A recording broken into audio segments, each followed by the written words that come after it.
কোটি CSC private organisation বিল, ইলেকট্রিসিটির বিল কত আসছে? আমার কিছু ক্লায়েন্ট, আমি উকিল পেশায়, কলকাতা হাইকোর্টের কিছু ক্লায়েন্ট আমাকে বলছেন, স্যার আমাকে বিল পাঠিয়েছে 4 লাখ টাকা, আমাকে পাঠিয়েছে 2 লাখ টাকা। প্রত্যেকে গরিব মানুষ, যে লোকের বাড়ি করে খায় সে থেকে পে করবে। একদিকে কারেন্টের বিল, আর একদিকে সবজির বাজার, মাছের বাজার, মাংসের বাজার, নিত্য প্রয়োজনীয় জিনিস সহ মোবাইলের রিচার্জ।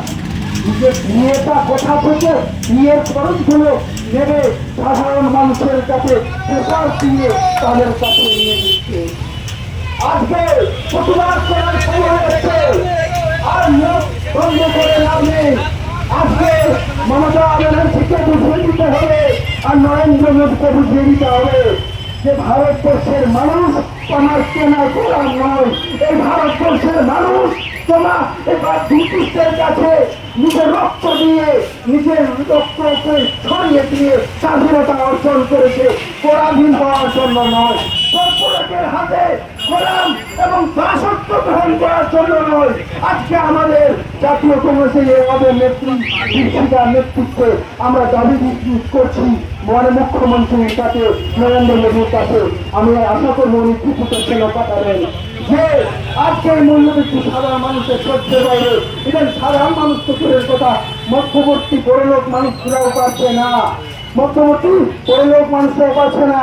বাজারে যখন যাচ্ছেন 1000 টাকা 500 টাকা নিয়ে 1 টাকাও ফেরত আসে না, অথচ বাজার কিন্তু আসে না। যে মোবাইলের রিচার্জ বাড়িয়ে দিচ্ছে, কি হচ্ছে দেশে? ভোট নির্বাচন শেষ, আপনাদের দায়িত্ব শেষ, আপনারা আর দায়িত্ব নেবেন না। যত পারেন লোকের সাধারণ মানুষকে, গরিব মানুষকে, মধ্যবিত্ত মানুষকে, মাঝারি ব্যবসায়ীদের এই তো হচ্ছে। আমরা এক তীব্র নিন্দা জানাচ্ছি, আমরা জাতীয় কংগ্রেসের পক্ষে তীব্র নিন্দা জানাচ্ছি। সাধারণ মানুষ তোমার দাস নয়, তোমার চাকর নয়। সাধারণ মানুষ এই দেশের ভোটার, আর সংবিধান এই দেশের অধিকার দিয়েছে। আমরা এই সংবিধানের বলেই আজকে শাসকের মুখে, শাসকের বিরুদ্ধে, শাসকের চোখে চোখ রেখে তাকিয়ে বলছি দুধের দাম বাড়ানো যাবে না।